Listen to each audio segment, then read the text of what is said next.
భూమి ఉండేదిట. అది క్రమంగా ఐసుగడ్డ కరిగినట్టుగా డిపార్ట్మెంట్ల చేతుల్లోకి వెళ్ళిన తర్వాత కరిగి ఈ వేళటికి ఒక 4.5 లక్షల ఎకరాలుగా మిగిలిందిట. అంటే ఎంత పోయింది? ఆలయాలకు చెందినటువంటి ఆస్తులు, ఆలయాలకు చెందిన భూములు, ఆలయాల్లో జరిగే ఆరాధనలు, ఆలయాలకు సంబంధించిన మనందరి యొక్క జీవితానికి కావలసిన నిర్ణయాలు ఎవరు చేయాలి? అసలు అవేమిటో తెలియనటువంటి ఆఫీసుల్లో పనిచేసుకునే అధికారులు చేయాలా? ఎవరు చేయాలవి? అది అడగడానికే ఇప్పుడు మీరందరూ ఇక్కడికి వచ్చారు.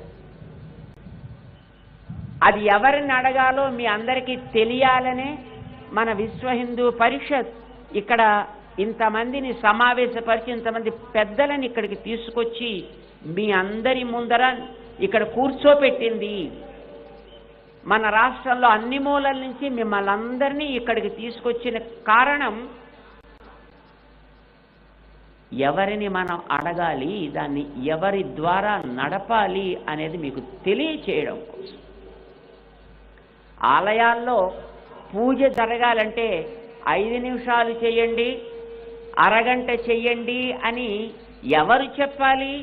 ఒక ఆఫీసర్ చెప్పాలా? ఒక ధర్మాధికారి చెప్పాలా? ఎవరు చెప్పాలి? కట్టుకున్న ఆలయాలు మీరు కట్టుకున్నారు. ఈవేళ మన ఆలయాల్లో, మన కాలనీస్లో, మన ఉండే ఊళ్ళల్లో చిన్న చిన్న ఆలయాల్ని మనం కట్టుకుంటున్నాం. మీరందరూ కట్టుకుంటున్నారు. ఒక్కొక్కరు కొద్ది తాము సంపాదించే సంపాదనలో అక్కడక్కడ పెట్టి ఆలయాల్ని మీరందరూ కట్టుకున్నారు. కట్టుకున్న మీకు దాన్ని నడపడం చేత కాదా? చేతన అవును, మేం కట్టుకున్న ఆలయాన్ని మేము బాగా నడపగలము. ఎంతమంది అనుకుంటున్నారు మీరు? అందరికీ వచ్చు. కట్టిన ఆలయాన్ని మీరు ప్రతిష్ఠ చేశారా? ఎవరైనా పెద్దలని పిలిపించి చేయించారా? ఎవరో అయ్యగారు, ఎవరో ఒక స్వాములారు, ఎవరో ఒక సంప్రదాయపు పండితులు వాళ్ళేనా ప్రతిష్ఠ చేసింది? లేకపోతే మనమే చేసేసామా? పెద్దవాళ్ళు వచ్చి కదా చేశారు.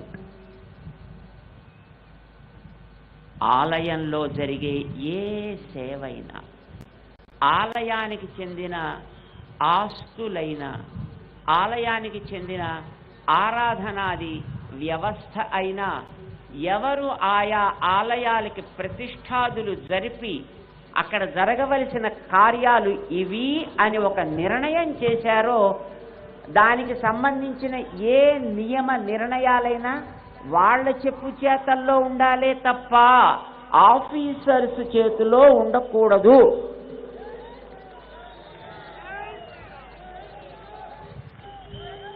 ఆఫీసర్స్ ఉంటామంటే మాకు అభ్యంతరం లేదు.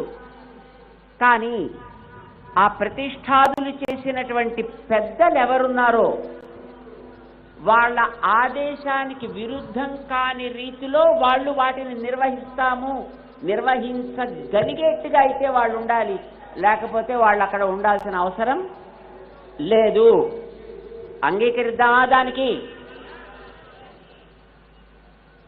ఎండోమెంట్ డిపార్ట్మెంట్ ఉండాలా పోవాలా అది తర్వాత వాళ్ళు నిర్ణయం చేస్తారు.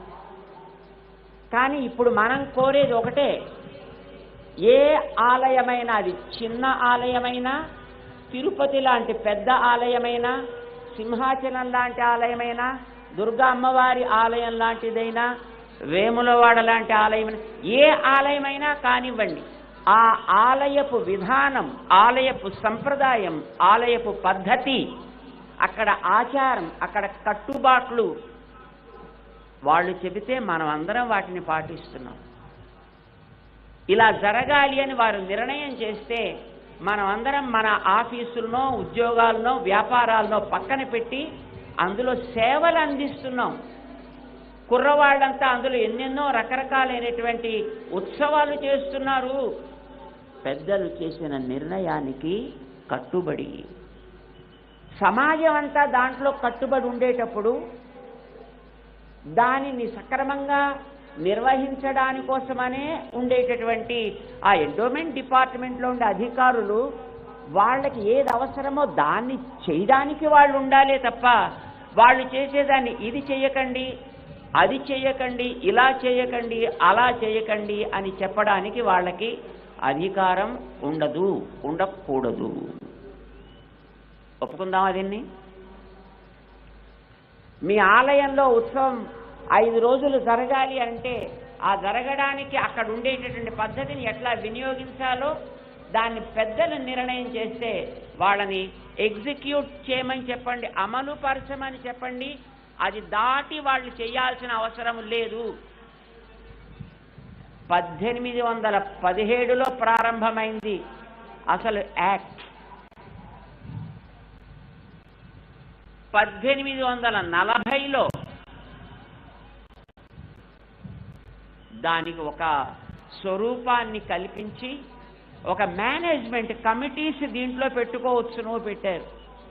కానీ దురదృష్టం కొద్దీ ఈవేళ అలాంటి కమిటీలన్నీ రాజకీయ నాయకుల వల్ల వస్తున్నాయి. ఆఫీసర్లంతా బ్యూరోక్రటిక్ సిస్టంలో వస్తున్నారు. మొత్తానికి వీళ్ళు వాళ్ళు కలిపి దొందుకి దొందు అన్నట్టుగా ఆలయపు ఆస్తులని ఆలయపు ఆచారాలని కూడా పాడు చేస్తున్నారు. ఆస్తులన్నీ పోతున్నాయి. ఇందాక మన వారు లెక్కలు చెప్పారు. అక్కడ ఆధీనంలోకి మీరు తీసుకున్నప్పుడు ఇంత ఉండేది, ఇప్పటికి ఇంత అయింది, ఏం చేస్తున్నట్టు మీరు అని అడిగారు ఇందాక. అది వాస్తవం. మనం ఒక్క మాట జ్ఞాపకం పెట్టుకుని ఇక్కడి నుంచి ఇంటికి వెడదాం. మన ఆలయాలు అది చిన్న గ్రామంలో చెట్టు కింద ఉండేటటువంటి ఓ అమ్మవారి సన్నిధి అయినా, ఎప్పటి నుంచో 100 సంవత్సరాలుగా వస్తుండేటటువంటి ఒక పెద్ద ఆలయమైనా, అక్కడ జరిగే ఆరాధనాది విధానాలని నిర్ణయం చేసేటటువంటి సంప్రదాయ ధార్మిక ఆచార్యులు పెద్దలు ఉన్నారు. వారి ఆదేశానికి విరుద్ధంగా అక్కడ ఏమీ జరగకూడదు. ఇది ఒకటి. రెండవది, ప్రతి ఆలయానికి కొంత ఆస్తి ఉంది. ఒక్కొక్క ఆలయానికి 1000 ఎకరాలు ఉంది. ఒక ఆలయానికి హుండీలో వచ్చే 4 డబ్బులు కావచ్చు.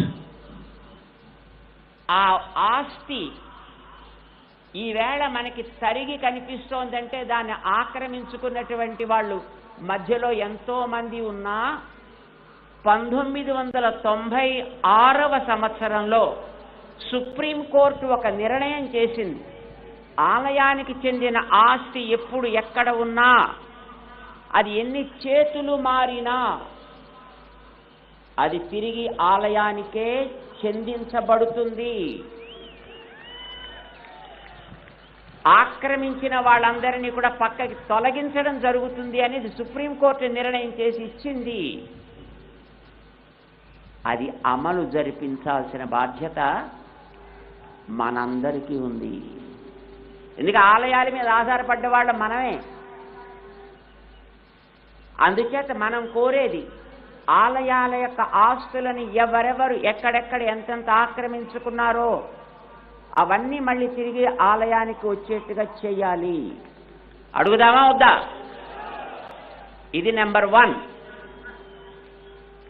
నెంబర్ 2, ఆలయాల్లో జరిగేటటువంటి ఏ ఆరాధన సమయాలు, ఆరాధనలో వాడే పదార్థాలు, ఆరాధనా సంబంధమైనటువంటి అంశాలని ఆయా ఆలయాలకు సంబంధించినటువంటి సంప్రదాయాన్ని, ఆగమాన్ని, పద్ధతిని తయారు చేసినటువంటి వ్యక్తులెవరో వాళ్ళ ఆదేశానికి అతిక్రమించి ఏ అధికారి కూడా జరపడానికి వీల్లేదు.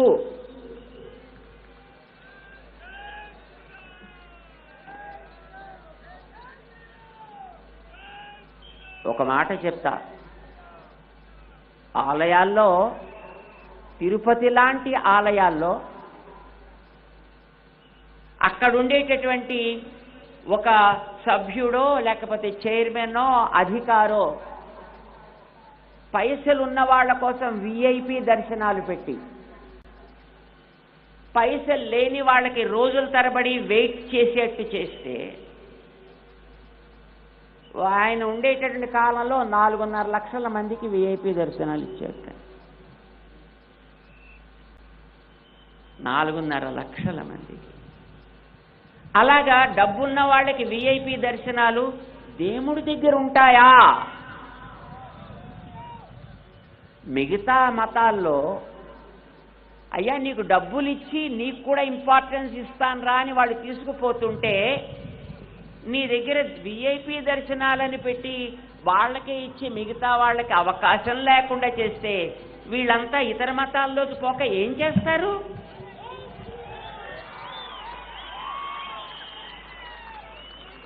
అంటే మీ డిపార్ట్మెంట్లో ఉండేటటువంటి ట్రస్ట్ బోర్డ్ అండ్ ఆఫీసర్స్ ప్రత్యక్షంగా ఈ హైందవ ధర్మంలో ఉండే వాళ్ళందరినీ మత మార్పిడికి ప్రోత్సహిస్తున్నారు. దీన్ని నిర్వహించడం ద్వారా ప్రేరేపిస్తున్నారు. మీరందరూ కూడా మీ దేవుళ్ళు పైసల వాళ్ళు, వాళ్ళ దేవుళ్ళు ఫ్రీ దేవుళ్ళు. ఫ్రీ దేవుళ్ళు కాదు, పైసలు ఇచ్చే దేవుళ్ళు అని. అందుకే అట్లాంటి ఆఫీసర్స్, అట్లాంటి ట్రస్టీస్ ఈ ఆలయాలకి పనికిరారు. మీరు ఉండదలుచుకుంటే ఆ ధర్మాచార్యులు, ఆలయ నిర్మాణాన్ని చేయించిన వాళ్ళు, ప్రతిష్ఠ చేయించిన వాళ్ళు, సంప్రదాయాల్ని పరిరక్షించేటటువంటి ఇలాంటి మహానుభావులు